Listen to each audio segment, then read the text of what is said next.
आपण पाहत आहात सर्वसामान्यांचा बुलंद आवाज, तुमच्या हक्काचा निडर सम्राट.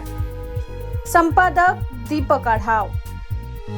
महाराष्ट्र अंधश्रद्धा निर्मूलन समितीचे संस्थापक डॉक्टर नरेंद्र दाभोळकर हत्या प्रकरणात मुंबई उच्च न्यायालयाने मंगळवारी महत्त्वपूर्ण निकाल दिलाय.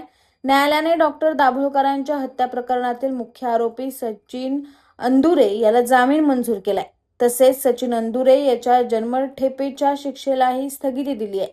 डॉक्टर नरेंद्र दाभोळकर यांची ऑगस्ट 2013 मध्ये गोळ्या झाडून हत्या करण्यात आली होती. न्यायमूर्ती सारंग कोतवाल आणि न्यायमूर्ती रणजित सिंह भोसले यांच्या खंडपीठाने हा निकाल दिला. यापूर्वी दाभोळकर प्रकरणातील सहआरोपी शरद कळसकरला एप्रिलमध्ये जामीन मंजूर झाला होता. त्यानंतर आता सचिन अंदुरेलाही न्यायालयाने जामीन मंजूर केला आहे.